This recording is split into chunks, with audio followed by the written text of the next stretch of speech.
Okay, Robert, nice to meet you for the first time. Thank you for joining us. Yeah, thank you for having me. Really appreciate it. Good to meet you as well.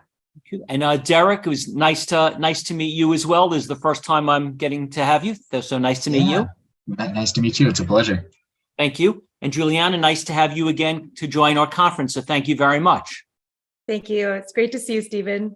Good. If you could each just give Robert, then Derek, then Julieanna, just give us a 1-minute update on what you've been doing the last 10 years and just a quick background from in your words.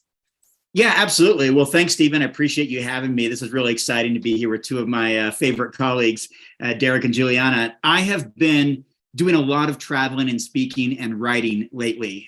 What I found is that I think for a lot of us, doubling down on our strengths is a great way to be an effective advocate for whatever cause we're fighting for or working toward. And so for me, writing is a strength of mine. And I released a New York Times bestseller.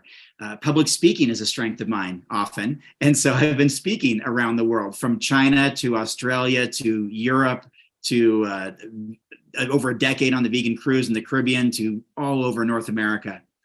And I've also been visiting a whole lot of bookstores. I like to say I've been to more bookstores than any author in America, at more than 300 in more than 29 states in just the last couple of years, signing books.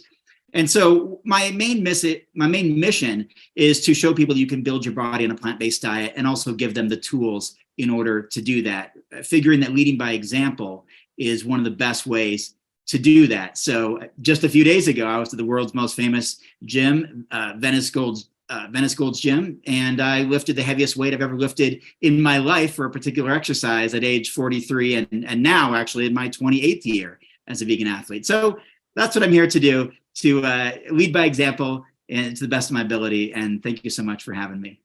Thank you.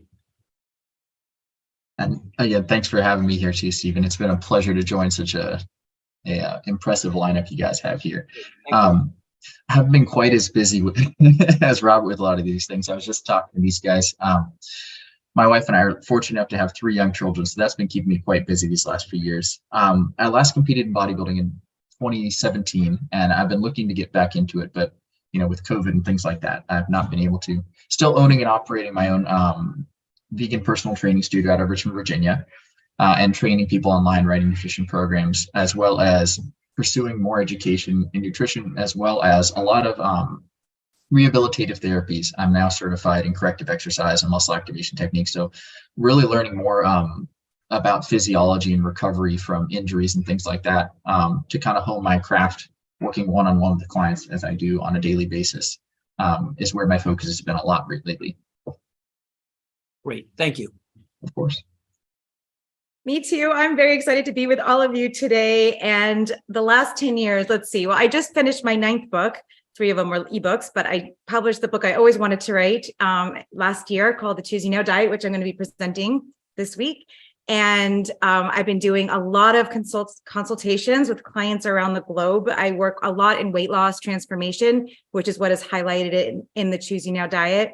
But I also take people through any kind of transformation to help them eat a plant-based diet, to help improve any of their chronic conditions, to, improve their all sorts of things, everything that they come for. I have people across the lifespan, every decade of the lifespan, from baby all the way through seniors and athletes. And it's been so nice to be able to work right here around the world, sitting at home for the last few years. I've been trying to put that into the world for many, many years. I'm very excited to have that. I've been leading groups, challenges, 21-day Choose You Now challenges. And I'm glad that the travels are coming back and events are starting to be back live, because I love being in a room filled with real people and feeling that energy, but happy to be here today. Great, thank you. So my first question, I guess mostly for Robert and Derek, is that we have no interest in bodybuilding. We didn't ask you to come on here because we are concerned about bodybuilding. The reason we are interested is that all the speakers, and especially Brian Clement, is saying that weightlifting or resistance exercise, meaning like push-ups and pull-ups, is critical for our bone health and for our bone strength. And as people get older with whatever it is, osteoporosis or broken hips or whatever they break, he is saying that everyone, including 80-year-old women, absolutely must be doing resistance exercise.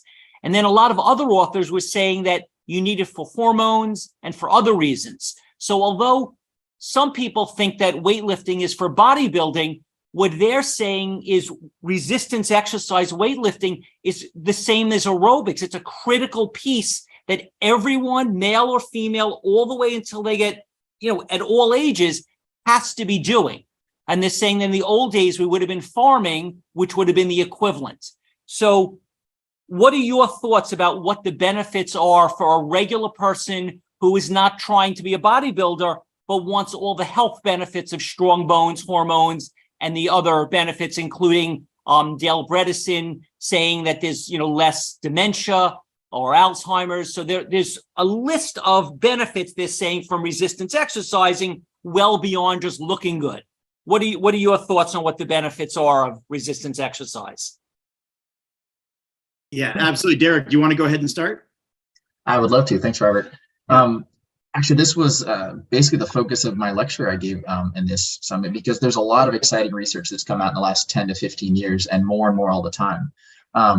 For example, as I mentioned, there was a big meta-analysis that came out recently showing the grip strength, if you measure an individual's grip strength, actually more closely relates to their all-cause mortality risk than blood pressure. And blood pressure has been the gold standard forever in terms of someone's all-cause mortality risk. So I could go down the list, but there are substantial pieces of evidence coming out that resistance training and just having a strong, fit body is very, very important for your long-term health and for your vitality. And as I also pointed out in my lecture, it's something that the numbers are pretty accessible when you look at large meta-analyses of what people are doing and what the results are in terms of their lifespan and all-cause mortality, disease risk.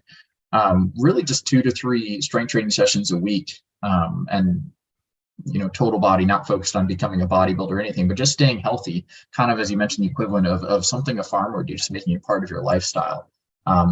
Has dramatic benefits all across the board for your health and maintaining a healthy body. Yeah, and look at the benefits across the board of increasing strength, strength of muscles, tendons, joints. If you're lifting weights, you're probably practicing some sort of stretching or flexibility as well. You're putting yourself in a position to very likely actually prevent injuries by having stronger muscles, more supple muscles, flexible muscles. And the fact that when you're engaged in a regular basis in resistance training, you're burning calories. You're putting yourself through a workout. You're elevating your heart rate. You're increasing circulation. And there's also some other benefits as well that we may not think about. There's aspects of community. Sometimes training in a gym with a training partner or with a friend or with a family member. I know I'm going to the gym with my wife after this call. That's something we're gonna do together. That has benefits. But when you're just talking about the real studies, the research, the science based around it, the benefits, the list is long, and it should be inspiring. Like Derek said, it's something that we should all do. Resistance weight training is a great way to help manage body weight as well, and maintain a relatively fit or trim physique. And it's something that, you're right, Stephen, for every age and every gender and every interest, you should engage in on a fairly regular basis. And also, I know you said not everyone wants to be a bodybuilder. Most people can't be a bodybuilder. That takes a tremendous amount of effort. And lifting weights is, whether male or female or otherwise, is not going to make you super bulky unless you have a very specific bodybuilding program and nutrition program to support it. But what it will do is make you quite a bit healthier, and might even inspire you to do other forms of exercise on a more regular basis, therefore making you more fit overall. Thank you. So one of the most basic questions that people would like to know from this conference, more than almost anything else, and maybe Julieanna, you could start us with this, is, okay, how do I lose weight? So I think that is a core question that a ton of people would like to know. They've been thinking about it for the last 40 years. They've tried every diet. Everyone has an opinion. Is there any good, clean, crisp evidence on what is the best way for someone to go about losing weight? Maybe you could start, Julieanna. Sure. Well, there's a lot of ways to lose weight. There's many, many ways to lose weight, and some are more healthy than others. I think a whole food plant-based diet is the healthiest diet we have access to, so why not do it in the healthiest way possible? No matter what, you have to create a deficit. That's what all these famous now, these diabetic medications being used for weight loss, the Ozempic, the semaglutides are, they basically cause you to feel sick, so sick that you can't eat food. People that get gastric bypass or those kind of surgeries, it disables them from being able to eat enough food. So you have to create a deficit. There's a myth going around the plant-based community that if you cut out like fat, you could eat as much as you want. And that's not a healthy recommendation either, because that perpetuates binging and it minimizes the need for some essential fats in the diet. So you do need to create a deficit. I use a whole food plant-based diet. I use time-restricted eating. I think fewer times in the fed state is a really health promoting thing to do for health span and for weight loss and for longevity. And the human data is growing every day. It's growing. And, consuming, you want to talk about calorie density and eating the lower calorie density foods, the vegetables and fruits, whole grains, legumes, and then mushrooms, nuts, seeds, herbs, and spices. Those are the combination of those foods in infinite tasty combinations. You can eat them in a way, if you time it right and you eat just enough to be satiated, and you will lose weight. But you have to watch yourself. So I use a lot of tools, I use a lot of mindfulness techniques, because there's way more to this game than just what you eat. Like you can get a meal plan. I won't give my clients a meal plan. I'd rather walk them through and see what's going to work for them so it's sustainable. So you just have to find recipes that you love, and you have to time it out so you're eating just enough. And we work with meal frequency, how often you eat, meal volume, and meal repetition. You want to get a little bit mundane so you're not stimulating all of that dopamine, because it's a very complicated, it's an enormous subject that I could talk for hours and hours about.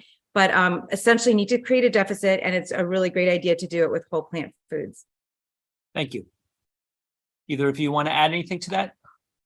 I'd be happy to, if that's all right, Robert.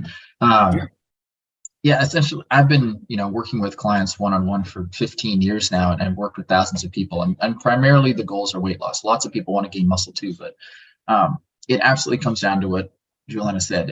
A plant-based diet is one of our most powerful tools in our toolbox, because the foods are more nutritious, they're less calorie dense, and also something that she said that I think it can't be overstated is it has to be sustainable. I've moved away from meal plans as well for that reason, except for in specific cases.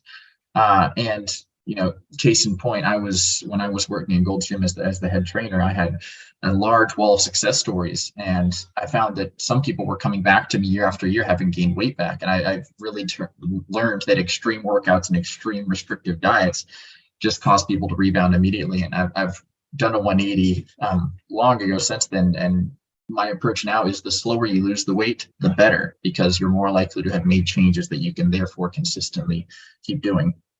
And we talk, my wife and I talk about this when we go to Vegan Summerfest in the summer, about sustainable eating and kind of automating, if you will, your meal practices. If you can have the same breakfast 5 days a week, which most people do, without thinking about it, why can't you carry that over to lunch, carry that over to your afternoon snack, things like that? And the more you automate it, the more you take off that pressure to have a decision about what to eat, the less chance there is to slip up, the less stress there is, and the less discipline fatigue there is with your diet. So you get some healthy staples that you love, you vary them with flavors, spices, sauces, and you try to build your diet around that with enough flexibility, enough variability to keep you happy and content and able to have an active social life.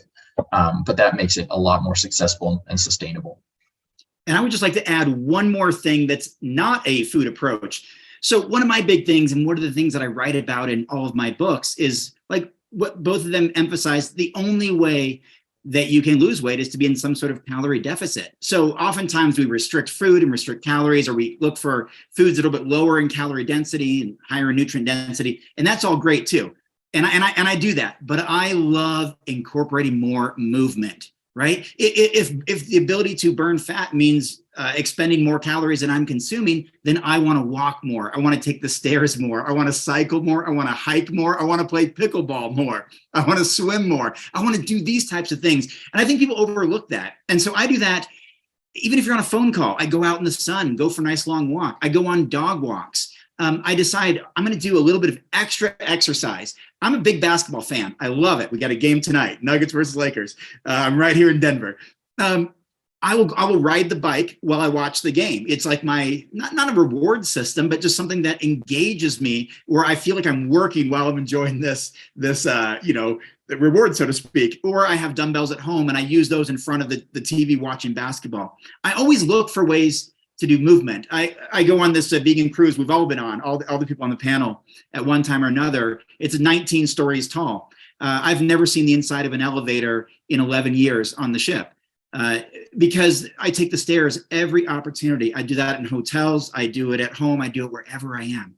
And so that's just one practical tip that I'd like to leave here, is that it's yes, the food is massively important, probably the most important thing, but don't overlook physical activity and all the other benefits you get from that. Being outside, fresh air, nature, sunshine, spending time with dogs, or whatever you're doing.